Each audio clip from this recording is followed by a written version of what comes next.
Welcome back to Power of Two, Power of Many, a place where we go beyond small talk. Today's episode, it's all about who and what is a polymath.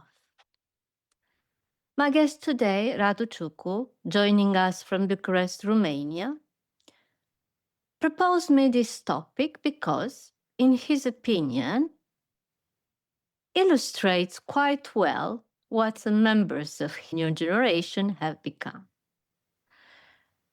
Radu worked as an R&D researcher, as a developer in space industry, and he's currently an analyst in cybersecurity.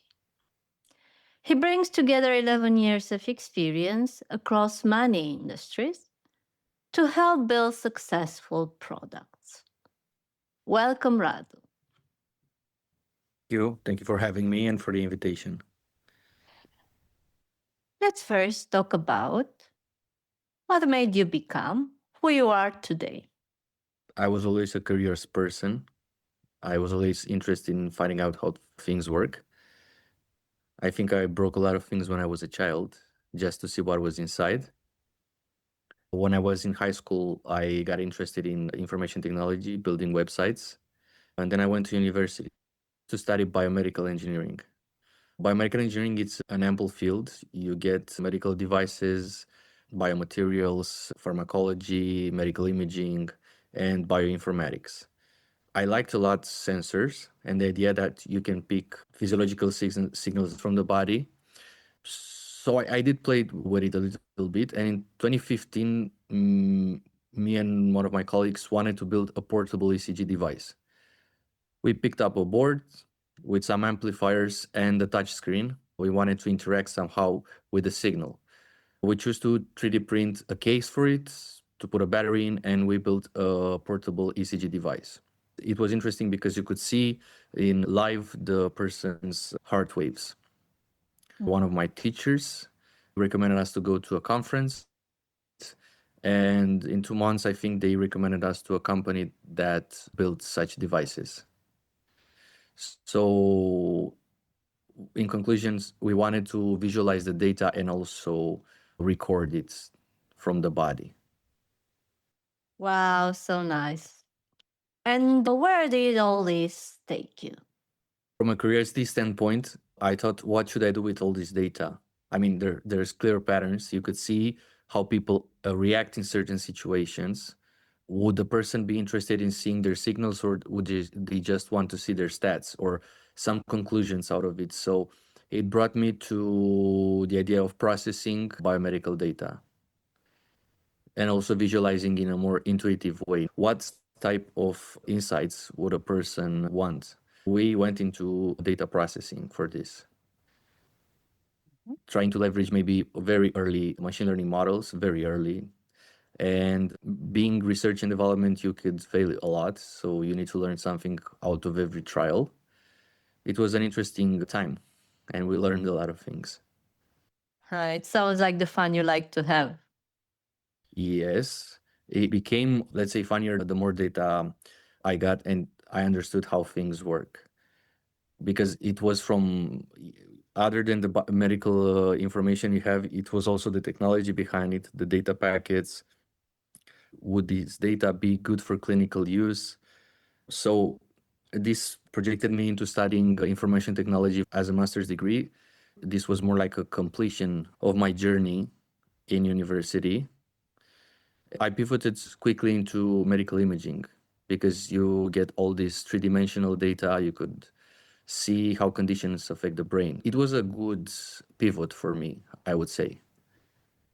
Maybe now is the moment to say a bit more about the term polymath. As a definition, polymath it's someone who cultivates serious understanding across multiple fields and uses the connection between them to think, create, or solve problems at a high level.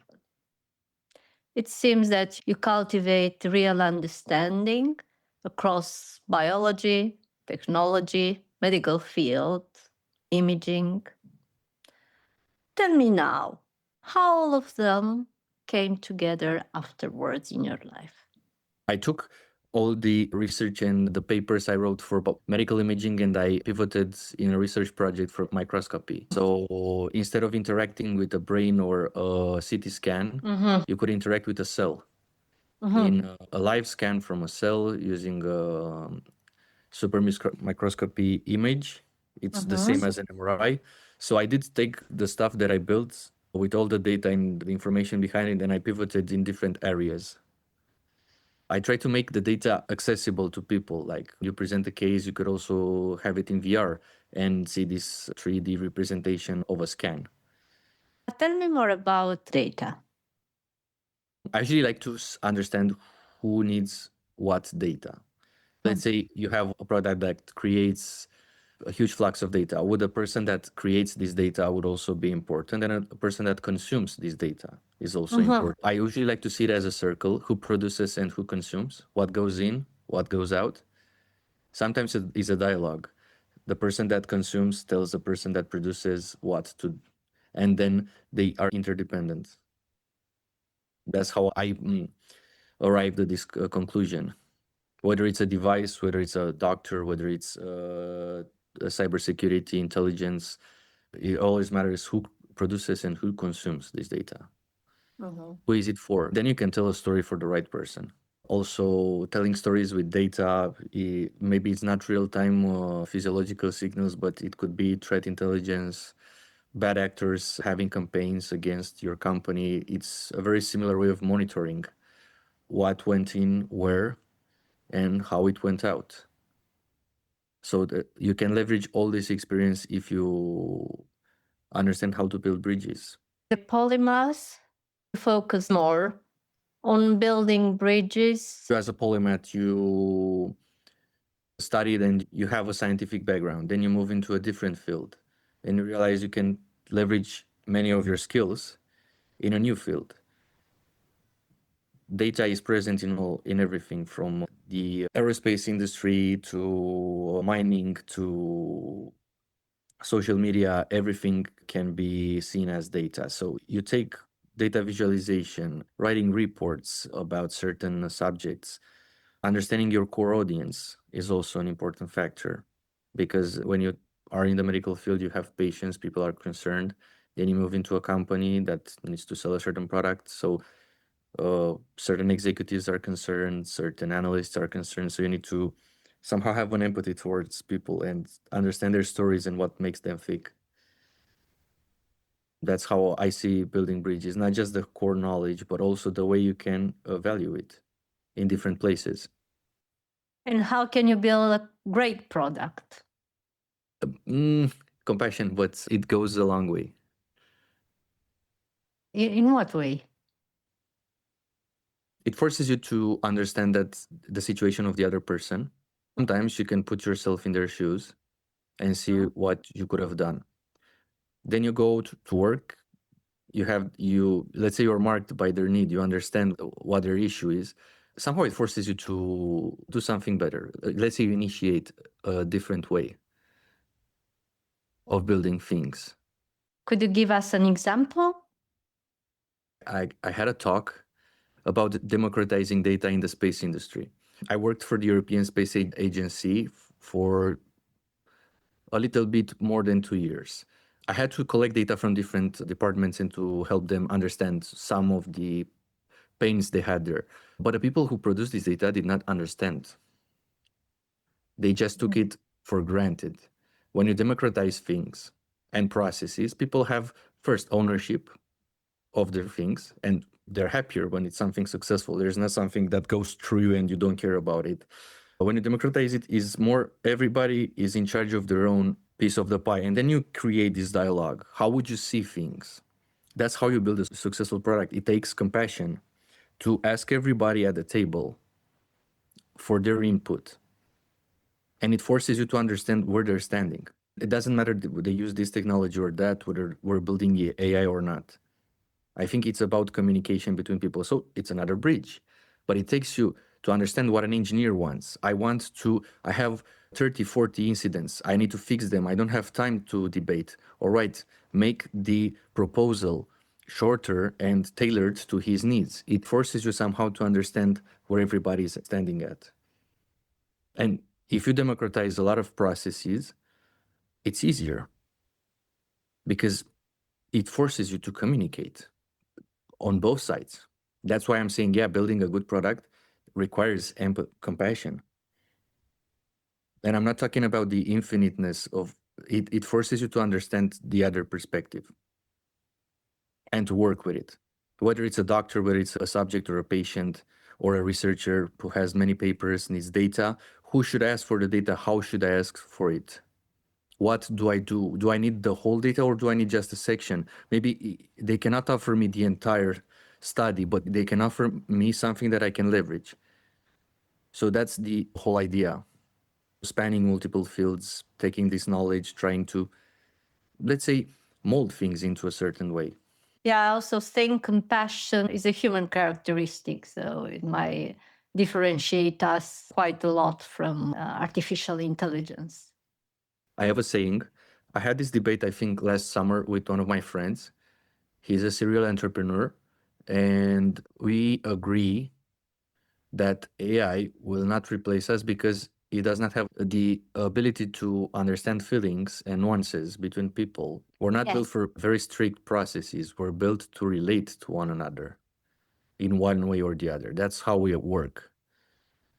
AI is not something to be feared of. What people make out of it is something to be feared. Coming back to your professional life, where did you work before coming back to Romania? I worked for the European Space Technology Center, ESTEC. It's on the seaside by the North Sea, near The Hague. It's the biggest in the sense that they test all space components, and most of the satellites built in Europe that go into space are tested there. They also have labs that are unique to the industry, where they test different materials, different components for aircraft and such, not just the space industry. I worked for the IT department there. I was a data analyst, and I built a number of products for them where I leveraged internal data sources. In the end, I think I hit a certain plateau, and I wanted to move from the Netherlands, either back in Romania or something else. I automated most of my job there. So what I was doing maintenance, and I also tried to pivot into a startup environment, but I ended up being a product manager after this. So a little bit less technical, more people-oriented job. Okay, and what do you do now? I currently work for Data Miner, a cybersecurity threat intelligence company that builds AI. I'm a product manager there. I take a lot of feedback. I take into account a lot of perspectives, technical, user-centered ones, and we choose what to develop and how.